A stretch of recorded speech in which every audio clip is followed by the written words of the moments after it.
નમસ્કાર વિદ્યાર્થી મિત્રો, હું શૈલેષ દલસાણી હાર્દિક સ્વાગત કરું છું. આપણે સ્ટાન્ડર્ડ 10 માં છે ઇંગ્લિશ સબ્જેક્ટમાં unit 6 I love you teacher જોઈએ છે. તો આજે નેક્સ્ટ લેક્ચરમાં આપણે સમજીશું કે આજ લેક્ચરમાં આપણે સમજીશું કે લાસ્ટ એનો એન્ડ કેવી રીતે થાય છે, કારણ કે આ યુનિટ 6 નો છેલ્લો લેક્ચર છે. તો જોઈએ છે unit 6 I love you teacher. On 28th June 94, 28મી જૂન 1904 I graduated from the Radcliffe College. Graduated થવું એટલે કે સ્નાતક થવું. જો ગ્રેજ્યુએટ એટલે સ્નાતક થાય અને પોસ્ટ ગ્રેજ્યુએટ એટલે શું થાય? અનુસ્નાતક. કે 28મી જૂન 1904 ના રોજ મેં રેડક્લિફ કોલેજમાંથી સ્નાતક ની ડિગ્રી મેળવી, અથવા એને પદવી પણ કહેવાય. આઈ ફેલ પ્રાઉડ ધેટ, મને ગર્વ હતો કે I became the first deaf blind person to earn એટલે મેળવવું a bachelor of arts degree. કે મને ગર્વ હતો કે હું પહેલી એવી આંધળી અને બહેરી વ્યક્તિ હતી કે જેને બેચલર ઓફ આર્ટ્સની ડિગ્રી મેળવી હતી. અને દુનિયાના આ ફર્સ્ટ લેડી છે કે જેને, ફર્સ્ટ લેડી નહીં પણ ફર્સ્ટ પર્સન છે. આના પહેલાં કોઈ આંધળા કે બહેરા વ્યક્તિએ છે બીએની ડિગ્રી મેળવી નથી. બીએ એટલે bachelor of arts. I begin to feel that, મને એવું લાગવા માંડ્યું હતું કે I must educated people on the ways to help the blind. I must educate કરવું એટલે શિક્ષિત કરવું, people એટલે કે લોકોને, on the ways to help the blind. કે મારે આંધળાઓને મદદ કરવા માટે મારે લોકોને શિક્ષિત કરવા જ પડશે. કારણ કે જે લોકો આંધળા છે, જે ભણેલા નથી, એ લોકોને શિક્ષિત કરવા પડશે. My prime goal in my life was to spread, prime એટલે મહત્વનો, મુખ્ય. My prime goal in my life was કે મારા જીવનનો મુખ્ય ધ્યેય હતો to spread awareness. સ્પ્રેડ કરવું એટલે ફેલાવવું. અવેરનેસનો મિનિંગ થાય જાગૃતતા. Regarding the poor neglected state of the blind. Poor નેગ્લેક્ટેડ એટલે કે અવગણના પામેલા, અને ઓફ ધ બ્લાઇન્ડ એટલે કે આંધળા લોકો, કે જે ગરીબ આંધળા લોકો છે, જે અવગણના પામેલા છે, તેનામાં જાગૃતતા ફેલાવાનો. ઘણા લોકોને આપણે શું કરીએ છીએ કે આંધળા લોકો છે તો એની આપણે અવગણના કરીએ છીએ કે આ ક્યાંય હાલે નહીં. તો એવા લોકોને મદદ કરવા માટે હેલન કેલર છે એ આગળ આવેલા. ધેર ઇનેટ એબિલિટીઝ, ઇનેટ એટલે એની અંદર રહેલી આંતરિક, એબિલિટીઝ એટલે ક્ષમતાઓ. Their innate abilities and their inspirations. ઇન્સ્પિરેશનનો મિનિંગ થાય પ્રેરણાઓ, કે તેની આંતરિક ક્ષમતાઓ અને તેઓની પ્રેરણાઓ. I had to raise fund, raise કરવું એટલે વધારવું, ફંડ્સ એટલે ફાળો, કે મેં ફાળામાં વધારો કર્યો. Not only to sustain a living for myself, મેં મારા પોતાના માટે નહીં, sustain a living for myself એટલે કે મેં મારા જીવવા માટે નહીં, but also to start a project to remove the darkness, કે અંધકાર દૂર કરવા, એન્ડ મિઝરીઝ એટલે દુઃખ, from the lives of the other blind people, કે બીજા આંધળા લોકોના જીવનમાંથી દુઃખ અને અંધકારને દૂર કરવા માટે. I strongly felt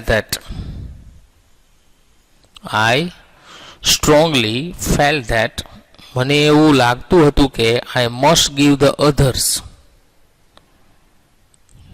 મારે કોઈ બીજાને આપવું જોઈએ, what had I gained એટલે મેળવવું, from my teacher એને, જે મારા શિક્ષક એને પાસેથી મેં મેળવ્યું છે એ મારે કોઈ બીજાને આપવું જોઈએ.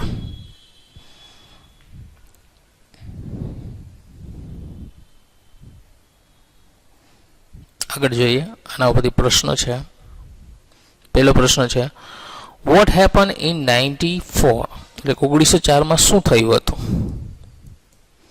તો in 94 Helen graduated from the Radcliffe college, કે હેલન છે એ રેડક્લિફ કોલેજમાંથી ગ્રેજ્યુએટ થયા હતા.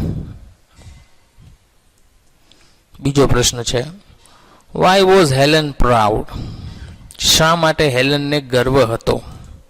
તો કે હેલન વોઝ પ્રાઉડ, હેલનને ગર્વ હતો બીકોઝ, કારણ કે she was the first deaf blind person to earn bachelor of arts degree, કારણ કે તે પહેલા એવા વ્યક્તિ હતા કે જેને બેચલર ઓફ આર્ટ્સની ડિગ્રી મેળવી હતી. એના પછીનો ત્રીજો પ્રશ્ન છે, Helen felt that she must educate people, આ વાક્યને પૂર્ણ કરવાનું છે કે Helen felt that she must educate people on the ways to help blind people. એના પછીનો ચોથો પ્રશ્ન છે, what was the goal in Helen's life, હેલનના જીવનનો શું ધ્યેય હતો? તો કે the goal in Helen's life was to spread awareness, કે હેલનનો હેતુ હતો કે જાગૃતતા ફેલાવવાનો, the poor neglected state of the blind, એટલે આંધળા અવગણના પામેલા લોકો, ગરીબ લોકોમાં જાગૃતતા ફેલાવવાનો, their innate abilities and their inspiration, તેઓની આંતરિક ક્ષમતાઓ અને પ્રેરણાઓ છે બહાર લઈ આવવાનો. પાંચમો પ્રશ્ન છે, Helen had to raise fund, આ વાક્ય પૂર્ણ કરવાનું છે, not only to sustain a living for herself but also to start a project to remove darkness and miseries from the lives of other blind people. છઠ્ઠો પ્રશ્ન છે, Helen strongly felt that, આપણું વાક્ય પૂર્ણ કરવાનું છે, તો કે Helen strongly felt that she must give the others what she had gained from teacher NM. એના પછીનો છેલ્લો પેરેગ્રાફ છે, then came a dark cloud in my sky, અને પછી મારા આકાશમાં કાળા વાદળો છવાયા. ડાર્ક ક્લાઉડ એટલે કાળા વાદળો. આનો મિનિંગ એવો થાય કે અંધકાર છવાઈ ગયો, મીન્સ કે દુઃખ આવી પડવું. શું એનો મિનિંગ થશે? દુઃખ આવી પડવું. I was deeply concerned about that. Concert કરવું એટલે ધ્યાન દેવું અથવા તો વિચારવું. મેં ખૂબ જ તેના વિશે ઊંડાણપૂર્વક વિચાર્યું. માય ટીચર્સ આઈસાઇટ, આઈસાઇટ એટલે શું થાય? દ્રષ્ટિ. Was worsening day by day, કે મારા શિક્ષકની આંખોની દ્રષ્ટિ દિવસે દિવસે નબળી પડી રહી હતી. વર્સિંગ થવું એટલે ખરાબ થવું અથવા તો નબળું પડવું. એઝ અ રિઝલ્ટ, પરિણામે, she could not see clearly, પરિણામે તે સ્પષ્ટ જોઈ શકતા ન હતા. She was brave enough, she was brave enough to fight against her problem, તે તેની અગેન્સ્ટ હર પ્રોબ્લેમ એટલે તે તેની સમસ્યા સામે લડવા માટે ખૂબ જ બહાદુર હતા. બટ આઈ વોઝ સોરી, પરંતુ હું દુઃખી હતી. Because she did not heed to her problem, heed કરવું એટલે ધ્યાન દેવું, હીડ ટુ હર પ્રોબ્લેમ, પરંતુ તે તેની સમસ્યાઓ ઉપર ધ્યાન દેતા ન હતા. ઓફ હર આઈઝ, કે તે તેની આંખની સમસ્યાઓ ઉપર ધ્યાન દેતા ન હતા. Instead, she continued to help me. Instead, she continued to help me. તેના બદલે તેને મને સતત મદદ કરવાનું ચાલુ રાખ્યું. At last, અંતે, my teacher lost her eyesight completely. અંતે મારા શિક્ષકે તેની દ્રષ્ટિ સંપૂર્ણ રીતે ગુમાવી. And become blind by the year 1935.